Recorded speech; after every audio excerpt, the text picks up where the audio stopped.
Good evening, ladies and gentlemen. You've reached the No Name Cinema Society, the film review show that dares to dig just a little bit deeper. It is Thursday, December 30th, 2021, and you have reached our classic movie discussion, episode 68.3, and tonight we're going to dig deeper on the fourth Hitchcock film we've ever reviewed on this show, one of his most famous films of all time, Psycho from 1960. Hi, everybody. My name is Jonathan Betzler. I'm one of your hosts of the No Name Cinema Society here at my home in Los Angeles. Got a new hat going. Trying to break it in. It looks a little big right now, but it's brand new, so it's like need to break it in a little bit. So I apologize for that.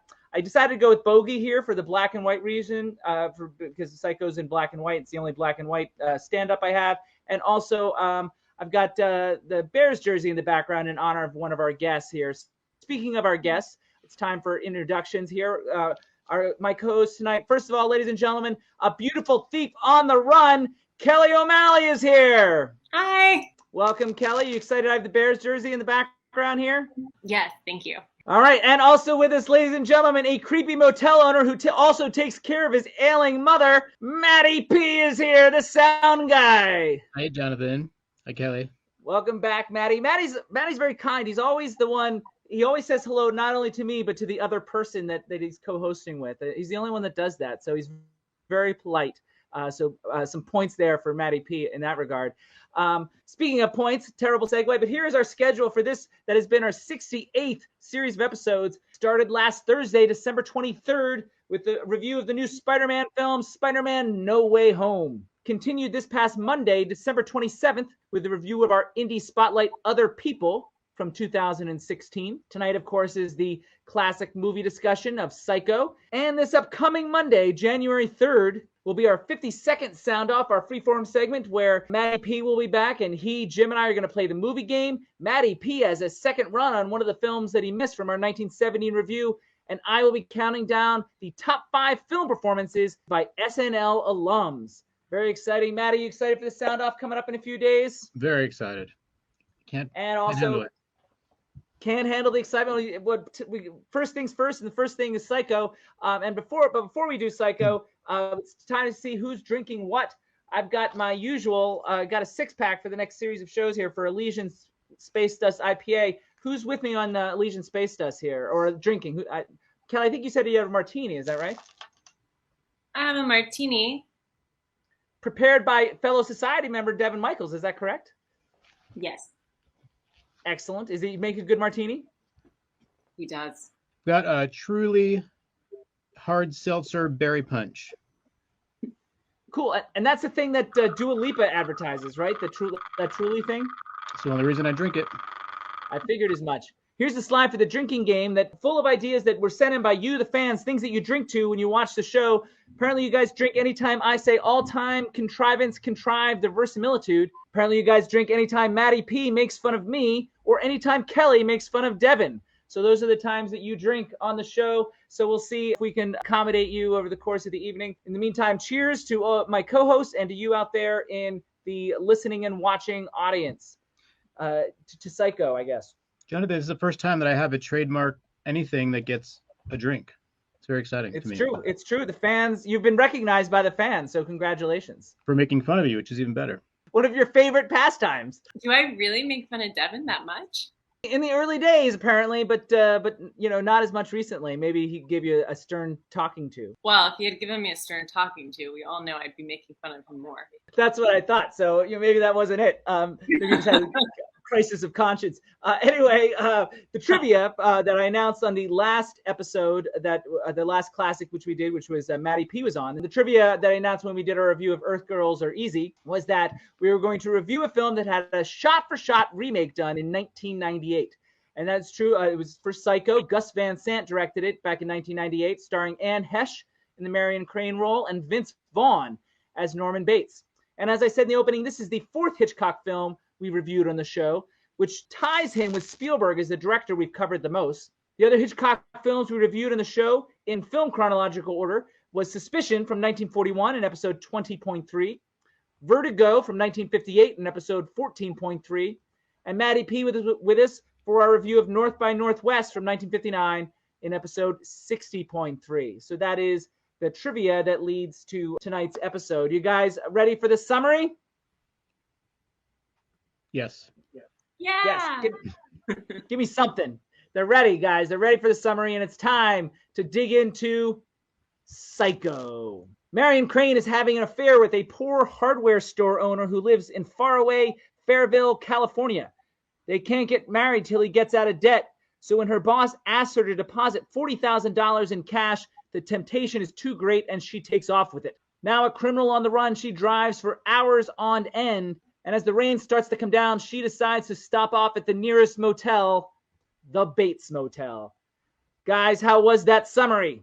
No spoilers. I do my best, although it's 61 years old now. I think we can reveal some things about Psycho that you weren't allowed to reveal when the film came out. So, we can take the lid off the spoiler thing. But I did, just want to give a taste in the summary.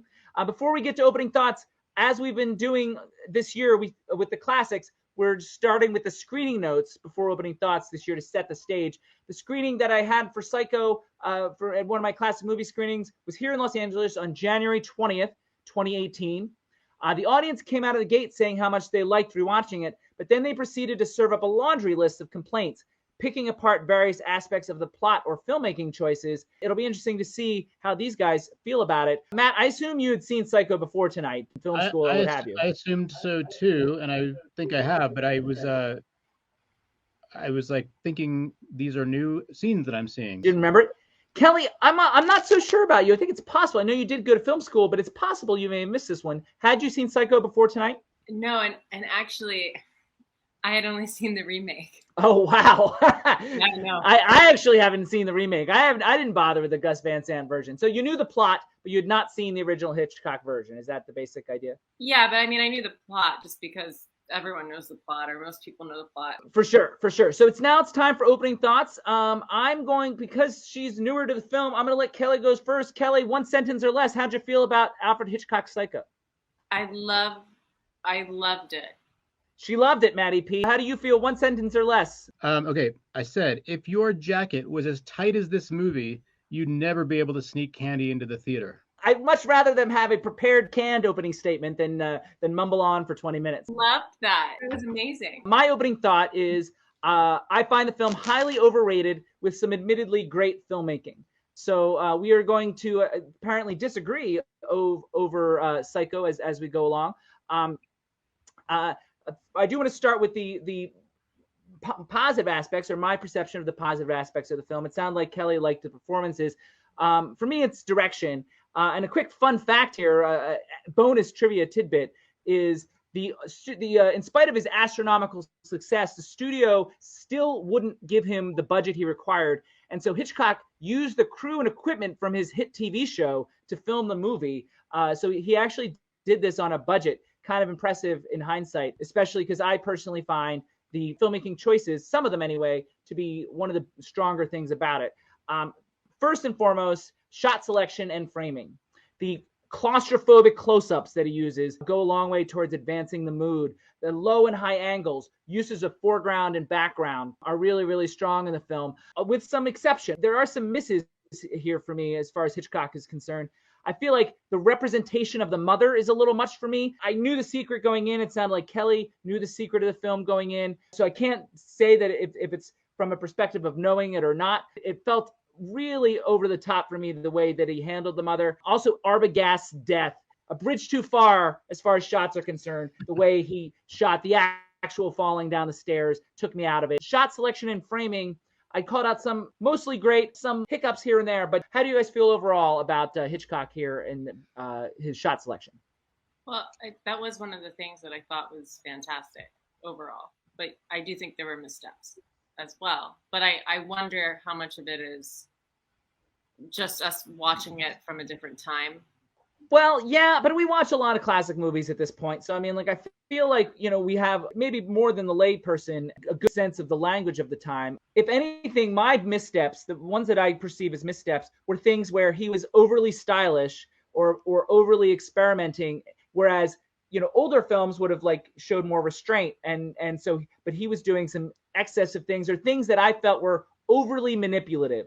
Hitchcock is always manipulative with his audience, but this one, I felt like almost too much. in terms of keeping his secret and all the lengths that he went to. So I don't know if it's an age thing so much. Some of the more modern choices are the ones that bump for me. Or again, my perception of modern. I really like the opening credits of this movie with the sliding, and I didn't know if Hitchcock pioneered stylized opening credits or if this was already going on and it was kind of just part of films. I do have an answer to that question. The answer is yes and no, really. Really, it was Saul Bass. He was given the credit pictorial consultant on this film, but he does the credits. And he also had stylized credits for Vertigo, stylized credits for North by Northwest, which you might remember, which were baked into the building. Hitchcock did in the sense that he hired Saul Bass and gave Saul Bass free reign. So in that sense, they were pioneered in Hitchcock films, but it was Saul Bass that's really the creative force behind them. And another filmmaker who used Saul Bass is Scorsese would go on to hire Saul Bass for a couple of his films, including Goodfellas. Saul Bass would do the opening title sequence for Goodfellas as well. You mentioned the death falling down the stairs. I thought both deaths were stylized in a very similar kind of strange way. Things clearly weren't making contact, over dramatic movements and floating and weird stuff. I was like, well, I don't know if I like that or not. It's not realistic is the obvious thing there. There's a reticence to show too much violence. There was a code that he was dancing around. He was already like in trouble for even attempting to make a film about a serial killer. And most people at the time knew that it was sort of loosely based on Ed Gein, a real life serial killer that a lot of people didn't necessarily want to hear about. Far be it for me to complain about the shower scene, though. I mean, that's one of the most famous scenes of all time. It's so famous. There's a documentary about that scene. It's called 74-52 because there's 74 shots and 52 cuts in the scene. The stylization for the Marion Crane murder works for me, especially with the music. The Arbogast one feels a little heavy-handed. Maybe it's a taste thing. That shot was like a little cheesy to me, which is what I was kind of referencing earlier, because they were worried about the violence, and that was like partly why it was in black and white. The shower scene, it's such an infamous scene in that it, even as a little girl, I'd never seen the movie, and I was afraid sometimes to take showers because I knew about the Psycho scene. It almost exists in its own universe at this point, which might even be doing the movie a disservice in a weird way, like, because I feel like there's expectation for it. And, you know, so for newer audiences that were aware more of the scene than you were of a lot of the other aspects of the movie, like it almost, I feel like, is unfair to the rest of the movie. It's a not really a complaint, just an observation. I was definitely thinking that as I was watching it. It must have been wild to watch this and think you're following a character and then it changes. Right. And let's put a pin in that because I want to talk about that when we get to screenplay structure. But you said you said there were some other missteps in terms of the shot selection that you thought of. Anything you want to call out before I move on to the next section? No, I was mainly talking.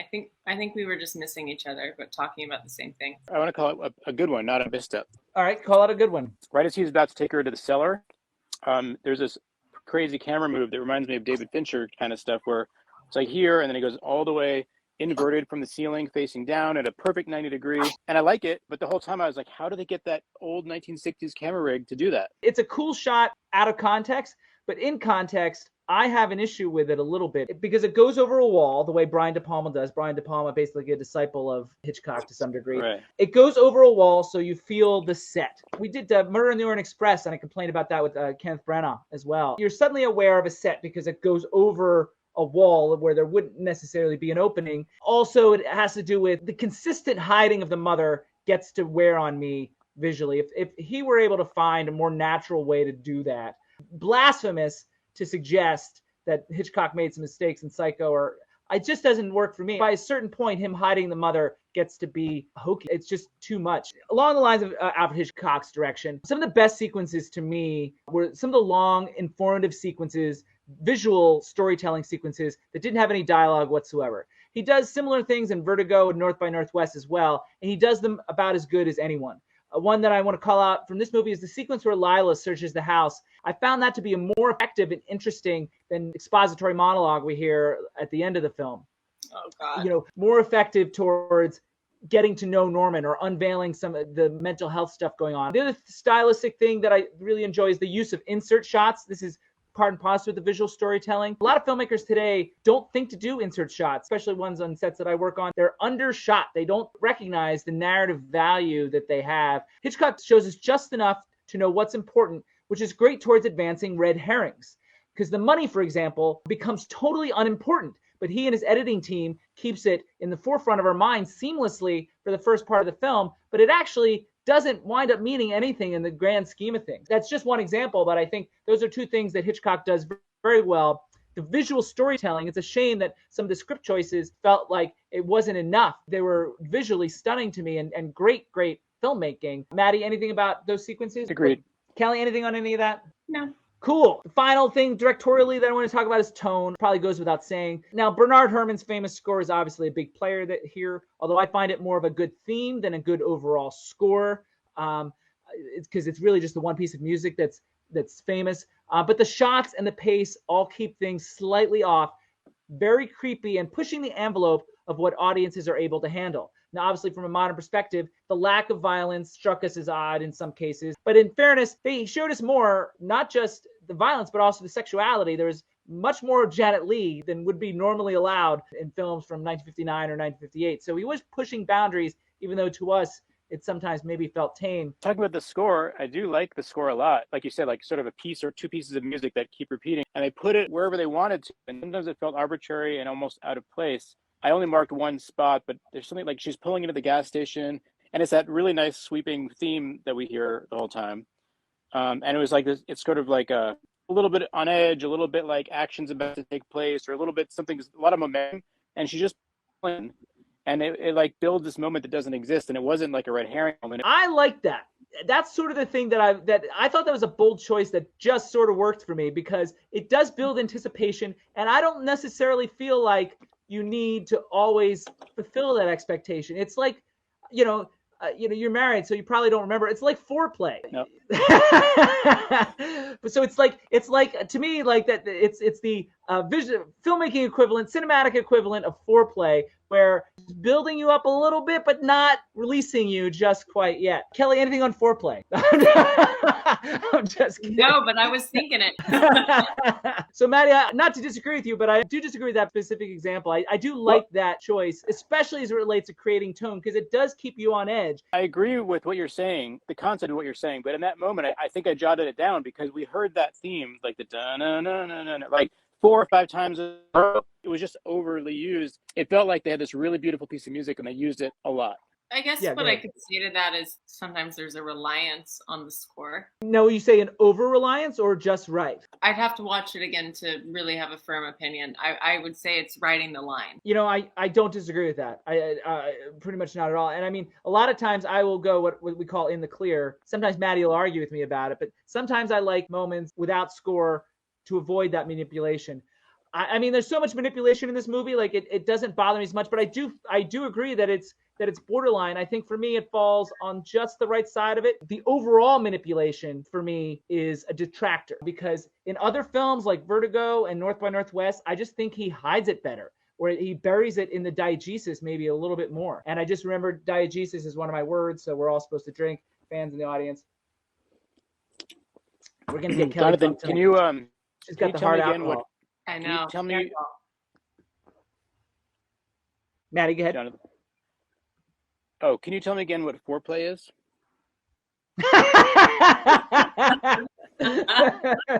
It's time to talk about the thing Kelly brought up in her opening statement, or almost brought up. It's time to talk about performances next. And so my trivia question for you guys, I hope nobody looked it up. One performance in this movie was nominated for an Oscar in 1960. Can you name which one? I can, but just because I researched. Matty P, do you want to take a guess before I turn it over to Kelly? I don't know. That's Norman Bates. That is incorrect. Tell him. Oh, I can't remember her name right now. I'm sorry. It's Marion Crane. Yes.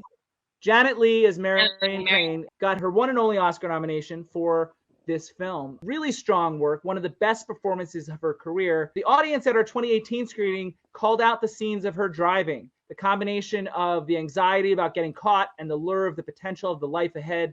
She had a lot going on underneath the eyes in those scenes. She accomplishes a small character arc effectively in a short amount of time. She doesn't always do great work. She has struggled in some films like Manchurian Candidate and The Naked Spur. I think she's good in this film. Kelly? Oh, yeah. I thought she was great. I thought she had a lot underneath. She just very wisely didn't play the end. So she came in with the energy and the intention of like, I'm carrying this film. Yeah, absolutely. And I think that really helped her. As well as just, I think it could see the conflict in her, and I really appreciated her performance. Matty P, Janet Leigh. I have no problem with it. I'm surprised he got a nomination. I think if it's weird if this movie were made today, I don't know if that kind of performance would even get recognized, but it was totally, I had no problem with it whatsoever. When you say you were surprised, you feel like it wasn't meaty enough? Yeah, I mean, it was a totally fine thing. I liked it, but an Academy Award seems like it's generally for a bigger thing or. She was nominated for supporting actress. Okay.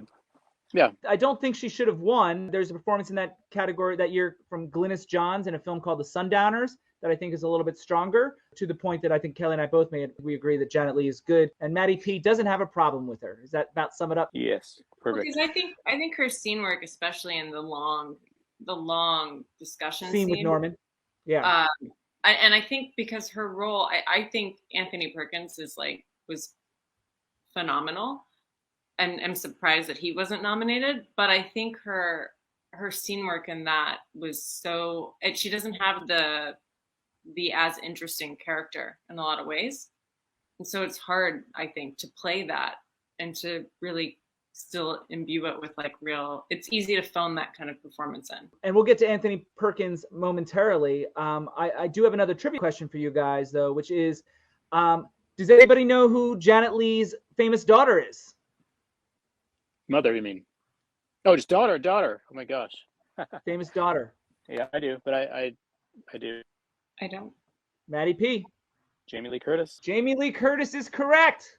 Oh, wow. Cool. We had a movie this year in Halloween Kills. Jamie Lee Curtis is very good. Probably has a handful of performances even better than her mother, yeah, all told. All right, now time to talk about Anthony Perkins. Kelly already hinted how she feels about him. She's used the word phenomenal. And at the screening in 2018, he was the actor that the audience most wanted to talk about. They thought his choices were the most detailed, the most specific. I thought he played a character that was mostly oblivious to his own disturbance, and I mean that in the best possible way. There were occasional moments, and maybe this is where Kelly and I are going to fight, there were occasional moments of excess leeriness that left me a little cold, but they were few and far between. Just a small false note here and there for me personally. I want to come back to Kelly because we know how she feels. Matty P, Anthony Perkins. I really loved him when I was watching him. Every scene, I felt like he was super charismatic, very likable. He could diffuse any situation. I'm wondering in hindsight, I'm not saying I believe this, if in hindsight he was too calm and collected and charismatic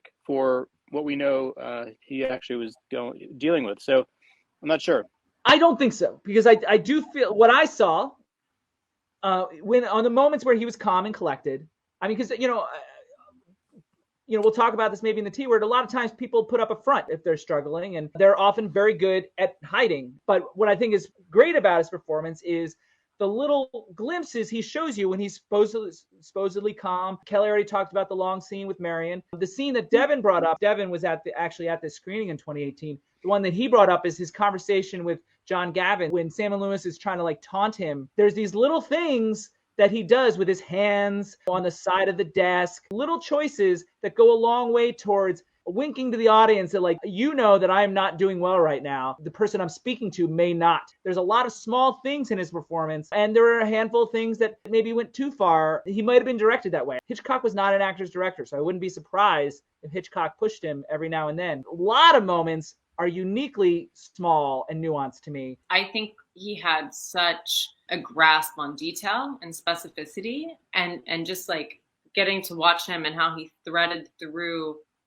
I saw the safe man that Marion saw, and I also saw these undercurrents, and I just thought it was an incredibly well thought out, well worked performance, and that he not only understood what he was specifically going to bring to it, but then he was able to just embody it. What I was mentioning before is when he's super calm and collected, it almost was like the movie was telegraphing that something was wrong in the way that some things for you were over the top, demonstrating enough. He's like, this guy is so charismatic to the point where he's probably not. There's a lot of moments that I feel like he's not trusting the audience as much as I feel like he did in his previous work, or at least in his most recent previous work. So I think that speaks to that, Matty. I think those moments are Hitchcock saying, give me a little bit more, make it clearer. Another trivia question for you guys, because I don't think you've looked up this one. Who is the one member of this cast to have won an Oscar? to have actually won? I don't know. Is it Arbogast? It is indeed Arbogast. Martin Balsam. Well done, Kelly. I only asked because he was the other actor I specifically thought, this guy's great. Martin Balsam is like one of the all-time great character actors. He won in 1965 for a film called 1,000 Clowns. Almost always very good, confident and assured here, strong presence. Didn't have the best dialogue, but did a beautiful job making it work. But he was present, he was specific, he was full, he wasn't rushing. Like, he had all these amazing qualities that made me like watch him and be like, he's fantastic. He plays against the archetype of the slimy private detective. Yeah. He brings so much more life to it than that. Martin Balsam, Matty. It was great. I don't know. Nothing much to say. With Matty P for actors, as long as they're not bad, they're great. No in between. That's correct. One performance that you didn't necessarily mention, Kelly, that I do want to call out, I do like Vera Miles as Lila. And Vera Miles historically is extremely hit or miss in her career. She's terrific in John Ford's The Searchers, really struggled with the mental health aspect in her previous Hitchcock collaboration, The Wrong Man from 1957, I believe. And I think she's stronger again here. She made her tenacity believable, even if it didn't always make sense logically, which I'll get to when we talk about screenplay. The audience in 2018 found her a little bland. That may explain why she never became a star that both Ford and Hitchcock thought she would be. But I actually thought she was creating a three-dimensional person. First of all, thank you. I didn't put it together, but yes, The Searchers is where I know her from. I thought her performance was great. I don't think the character was great. I don't think she had much to do other than I'm going to find my sister. Well, right, but I mean, like, some of the tenacity that she showed was a little disingenuous to me at times, and I thought she managed to really ground it as much as she possibly could, making, I think, a flat character a little rounder, like Martin Balsam did. She didn't stand out to me either way. She served the story, and she did what she needed to do. Matty P, Vera Miles is Lila Crane. Not much to add. I do have a performance I want to complain about, unfortunately. You know, we talked about John Gavin a little bit when we did our 1959 interview for his work in Imitation of Life. And he fits in better there with the melodrama of that film. But if you want to talk about bland, John Gavin, I think, is bland in the dictionary for me. He's painfully wooden to me and a distraction. I think it's an actually weak performance, a real problem in the movie for me. Another one of like the complaints that not only me, but the audience in 2018 had about the film was John Gavin doesn't feel like a real person to me. For me, mainly with him, like, he was fine. He was just a generic dude. We're talking about all these other actors that lifted their generic dude, and this one did not to me. That's what I'm saying. He was just a generic dude. He didn't ruin the movie to me. I mean, didn't ruin the whole movie, but his scenes, if they were elongated, felt awkward to me. Not to me. Takes me out of it, which is never a good thing because I didn't believe he was a real person. Even with his body, Kelly, like, I found his movement very stilted and awkward and not like a real person would move. Like, everyone else moved with fluidity. He didn't feel like the other actors. He didn't feel trained at all. He was definitely my least favorite. If there's one complaint that you all have, when we ever do the 3-shot, Matt, the pink room stands out because you're all in pink. Pretty. She's got a big warm orange thing going on. It's very fascinating to me. So the thing that, if we have complaints, it all seems to point towards the screenplay. So, it's time to open the can of worms on that because I do have a handful of quibbles. Hitchcock didn't really write his own screenplays, but he was heavily involved. With the exception of North by Northwest, screenwriters reportedly very often became overpaid secretaries, just putting Hitchcock's ideas into words. The structure of the film is famous. Obviously, I think it was Kelly that already alluded to it at one point. The supposed protagonist is killed off at the 40-minute mark. However, switching focus is something Hitch had experimented with and succeeded in before, both with Vertigo, which completely switches perspectives midway through from the male character to the Kim Novak character, and North by Northwest, which, if Matty remembers, reveals the whole mystery midway through the film so that the audience knows everything that's going on, but the main character doesn't. So this choice is just a variation on that theme. It's fine to me, but it does deny the film any significant character development after it happens. Marion is the only one to have an arc, and by the time her arc is complete, she gets cut down. Now, there's something to that, which I'll get to in the T word, but structurally speaking, character work ends right then and there. It becomes a plot-driven film from that point forward. Furthermore, the film is like two different films. In hindsight, and everyone at the screening in 2018 agree with this, I was more interested and invested in the first part, perhaps because of the character development, perhaps because it was so well filmed leading up to her death, part of me checks out when Janet Leigh dies. I knew she would go before I first saw it years and years ago. I was so invested in that movie that stopped. There's a bit of a letdown for me personally. I know I'm crazy, but everyone else sort of agreed with this at the 2018 screening. I did not feel the way that you felt. I felt like I was disoriented. I thought it was really interesting. I don't hate it, and I agree that it's interesting. It's basically 4 short films. It's the Janet Leigh film, then we're with Anthony Perkins for a while, then we're with Arbogast for a while, and then we're with Sam Loomis and Lila for a while. And out of all those 4 short films, it's the first one that I'm still most interested in the final analysis. Agree that it's a plot-based movie in large part, and I don't think that's a negative thing. But I think the character portion didn't stop when she died. I thought it was I didn't think of it at the time, but now we're speaking of it, I really thought that she handed off the character portion to Norman Bates' character, and he was just as intriguing. Kind of felt like, and this is not a perfect analogy, you can help me flesh it out, but some movies are like a puzzle, and you're watching it being put together. This movie, the puzzle was already together, and you're just sort of panning over the pieces, meaning it was such a structured, and I said earlier, like a very tight movie, that you're just sort of like looking around the finished piece. I gave the movie all the allowance it needed to sort of say, here's what's happening. And I sort of let it just lead me through, because it was already like a foregone conclusion what was going to happen from the movie's perspective. And I was just sort of being led through this ideal pathway to the end. You almost make it sound like a haunted Halloween hayride. You're sort of led through the various scares that come along the way. Sure.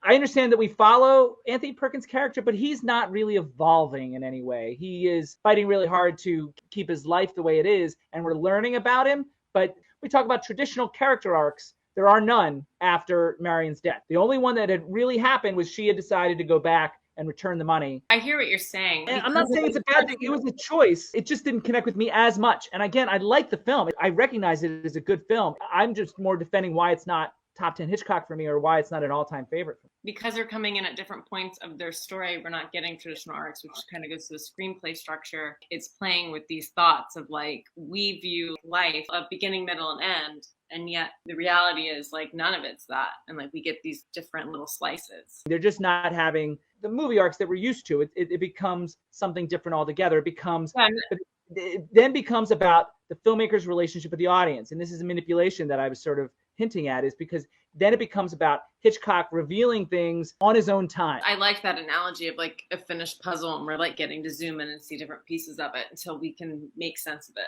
I think it's cool. It's at his leisure, you know what I mean? He's pulling all the levers, and I feel that more with this film, and that's goes back to my general complaint, which is a minor thing. Again, I because I'm the one that likes it the least, I feel like I'm the bad guy, but I want to keep specifying that I don't think it's a bad film by any stretch of the imagination. As much as I keep saying that I like the film and I admire it, I'm going to continue to complain about it. And still talking about screenplay, I want to complain about the way plot is unraveled in this film. The film has a real problem to me with exposition. The famous 6-minute full-on explanation at the end is a famously shaky ending for an otherwise taut film.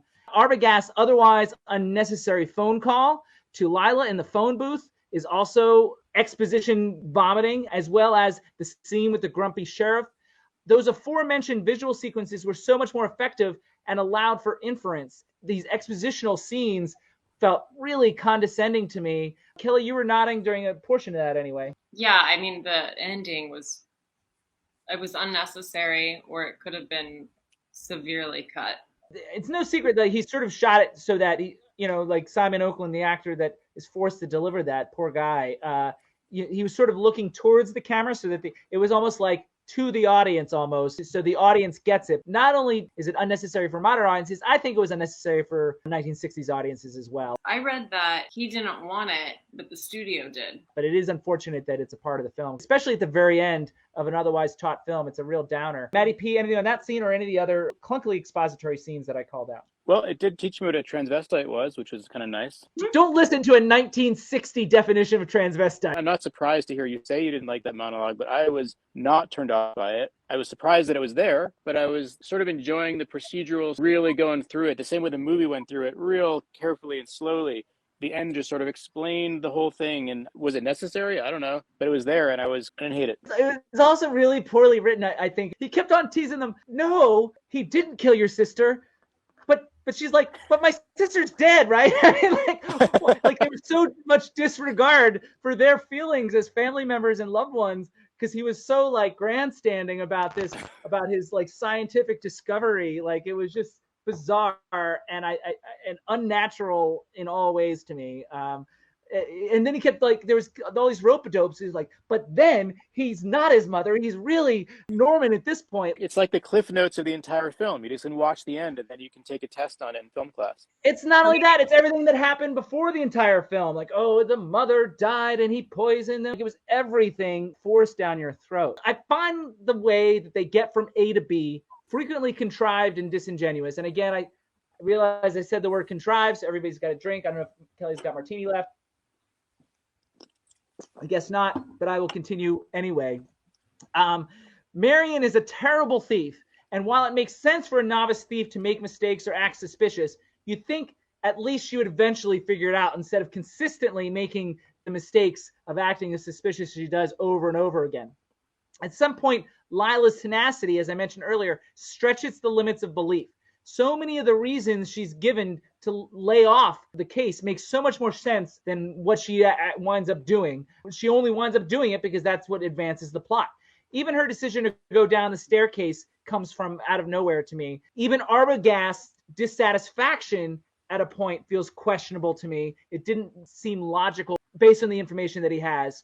So it's less what happens that bothers me than the thin strings they use to tie it all together. Basically about transitions. I just agree to go for the ride. If I watch it again today, my guess is I would pick it apart more. Whereas every moment of the movie, I was on this on-rails experience and I assumed every weird thing that was happening that I felt was an odd filmmaking choice, which there were throughout. I didn't take note, but like the Arbogast conclusions and this kind of thing, I totally agree with you. But I was like, oh, that's because I'm supposed to think this, or that's because it's a little bit of a detour. And I was like, these things are happening at such a predetermined pace and delivery, and Hitchcock is doing that. I'm going to trust that process. To your point, I've seen it a lot. All these things, guys, come down to one.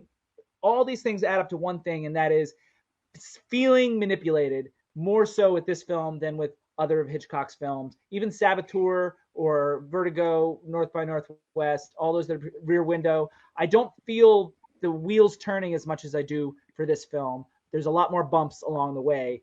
You're talking about the riding the rails. It was a bumpier ride for me, but ever so slightly. And it is there's some great filmmaking, and I hope I called out enough of it to justify that. All right, guys, I was going to move on to the next segment. Do you guys have more on screenplay or anything else that you wanted to talk about? No. It's there's so much talked about it. Thumbs down. What is that a thumbs down for? Just no more to say. Okay. I'm very sensitive. You can't give me the wrong impression. All right, Matty P, it's your favorite sequence. So your favorite segment. What's it called? The T word. It's the T word. He almost forgot what it's called, but yes, it's the T word. This is the segment where we talk about themes of a film. Drunk Davey used to hate talking about themes, so whenever J Money and I wanted to do it, we just call it the T word to dance around it, and a segment was born. One of the clearer themes of this film, even though it's a plot-driven film, it would be mental health. Hitchcock was very interested in the details surrounding serial killer Ed Gein. Used a lot of that in the making of the film. So the film becomes sort of a clumsy, almost narrow-minded exploration of Norman's mind. But first by showing you what he did and then trying to piece together why he did it. The attempt is a noble one for 1960, and from a present-day perspective is a reminder about the fragility of mental health. As it's clunkily eventually explained to us, something snapped in Norman early on when his father died, which is not that abnormal an occurrence, a father dying, I mean. Perhaps there was mental instability in his family history, but that's true for many of us. The point being here that most of us are only a few steps away from Norman. The violent extremes of Norman's behavior likely stems from the extended isolation combined with a lack of any sort of treatment for a long period of time. I think what interested Hitchcock about Ed Gein and about Norman is that they passed as normal, upstanding members of society for a long period of time. They got pushed past a certain point and weren't able to find any help. But they don't corner the market on mental instability. It's a very fragile thing, and just like our physical health, without proper care and attention, any one of us could have the potential to be pushed to that dark place. Ed Gein and Norman Bates kill people, and that is tragic for the victims and their families. But they are victims too. As it happens, victims often create other victims in the sad cycle of violence. Victims of their own circumstances, the private traps Norman talks about, but also victims of a society that then and even still tends not to be understanding or empathetic enough or educated enough to help them, which may have stopped that cycle of violence in its tracks. So guys, I've got the fragility of mental health as an underlying theme in Psycho. I want to start by saying it's not normal for a young boy to lose their father at a young age. It's not, but it's not super uncommon in extreme circumstances. But just to clarify what you said, it's still rare. It happens at a time during early development that is problematic and difficult. I didn't really connect it to mental health other than I kind of in a way thought it was a way of looking at mental health in a way that was very unsophisticated and lacking a lot of modern understanding. For what it's worth, though, I agree with everything you just said. I thought I said some of that anyway about being a sort of a clunky exploration. It was a noble attempt at exploring mental health in a time where it wasn't being explored. I don't know if I would say mental health is a theme of the movie. It's in there. We weren't aware of that for most of the movie as it went down. So I don't know if that's the theme of the movie, except in hindsight, it's more, I don't know what the theme is, but that's part of the film. One of the characters has that element, of course. Like, what's the screen time spent on mental health, which is like the last 6-minute monologue you don't like. That's the mental health portion. I don't agree with that because I do feel like from the scene that they have in the parlor together, from that point on, it's about peeling away the layers of Norman's psyche. We don't know that we're doing it at first, and then once there's a murder, that's when I think we realize that that's what we're doing. I think that the low-angle shots and the framing with the birds and all those things are about exploring what's going on with him. I think the theme is identity. The way I approach theme is what is the thing that's prevalent in every scene, and what does every character have a point of view on? And I think about identity. Am I a thief? Do I get the title of being with this man, or am I the mistress? Am I the mother's boy, or am I mom's favorite, or am I nothing? I'm just not sure that mental health is like the theme. Think more about morality or identity, even. Identity. I approach theme as like what I take away from it. When I walk away, what is the thing that I'm thinking about? And one of two things was for me this exploration of mental health. And I understand it wasn't that for you, so I don't know if there's like a right or wrong answer. I see your point about people figuring out who they are. Vera Miles' character, Lila, she's coming there as a sister, and it's very subtle, but it's clear that she has feelings for Sam, and they're connecting on a level, even though her sister is passed. As it happens in the sequel, she does appear as Lila Crane Loomis, indicating that they do get married. So, I mean, like, is she a sister or is she a girlfriend? I see where you're heading with that. Am I the mother or am I the son? I could, if I wanted to, especially as far as Norman's concerned, tie that back. There's a line between identity and mental health. The lack of a strong sense of identity, and certainly was for Norman, could be damaging to a sense of mental health. I was thinking of another I word of isolation. Oh.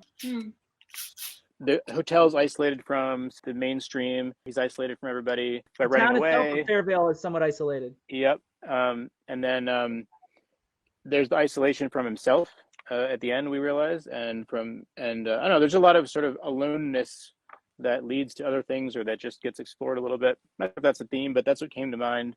Like, I can also tie that back to mental health too. I certainly suggested the isolation in Norman's case is contributing to his struggles. Yeah, Loomis, whatever, and he was talking exactly about that. He was sort of saying, if I were out here so alone, I would go crazy. My first theme did not land with Kelly, and my second theme probably won't either. It's a little more existential. It's what I took away from the film, and so it's important to me anyway. It relates directly to what I said earlier about the structure. Killing your lead character 30 minutes in or 40 minutes in speaks to the unpredictability of life itself. This woman who nearly blew up her life was just about to return to put it back together when unseen, unknowable forces intervened. Unlike most films, what happens to her isn't a consequence of her actions in any way, shape, or form, and is a sobering reminder of the darkness in the world that could harm us. It doesn't just apply to Marion. Arbogast, too, loses his life as a result of this initial random act that started the chain of events. Lila and Sam both have their lives uprooted. A recent example that we can all relate to is the onset of the pandemic last year, which changed the whole world within days, altered all of our plans, and continues to affect us on an hourly basis. The best laid plans of mice and men often go awry, as they say.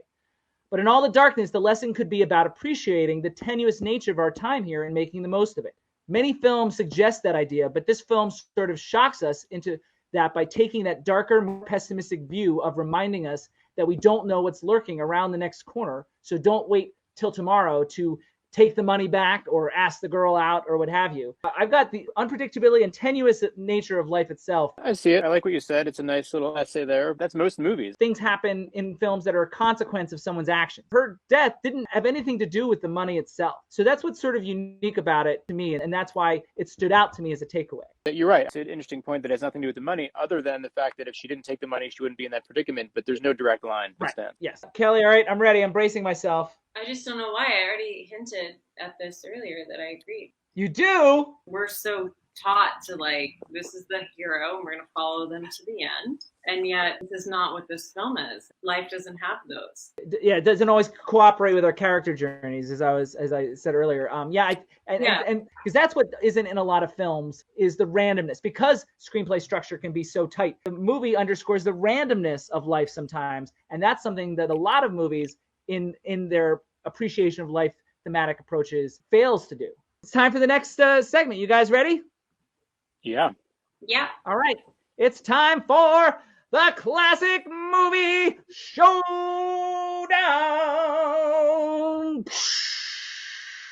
where movies go head-to-head in NCAA-style brackets. Both these guys have been to my screenings at the past, where we vote on films that go head-to-head in many different brackets. We got the 60s bracket tonight, which I'll explain momentarily. Matt read the rules last time, so this time it's Kelly's turn. And the rules for the Classic Movie Showdown.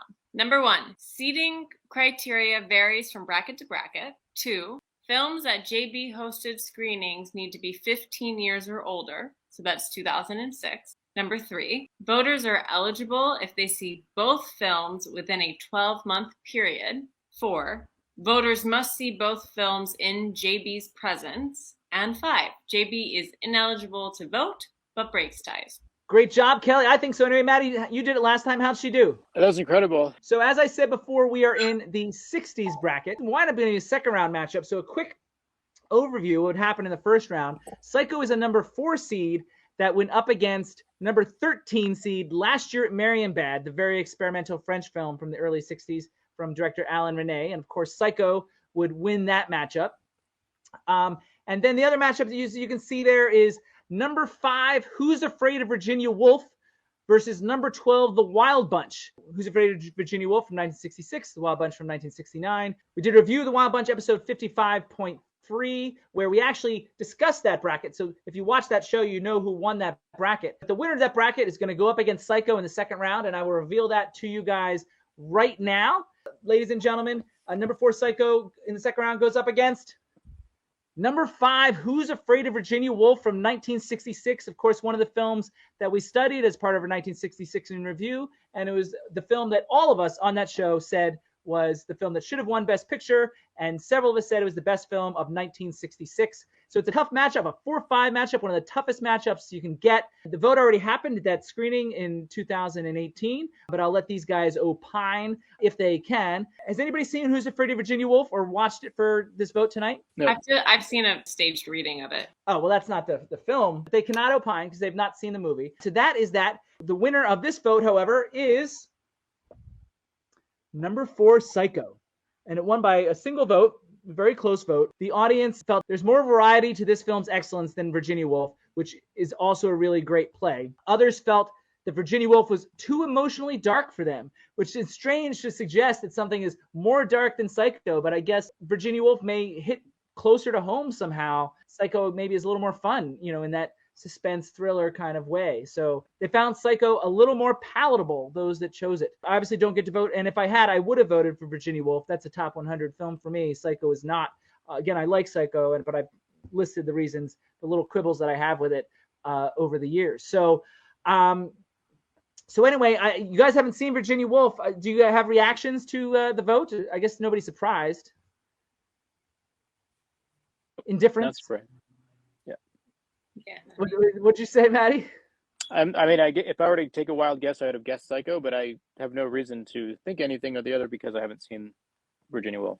Well, obviously, I recommend Virginia Woolf. We'll see how if the fans disagree with the voters and agree with me, let me know in the comments below. But it's time to close things up. So closing thoughts. Did you have fun, Kelly?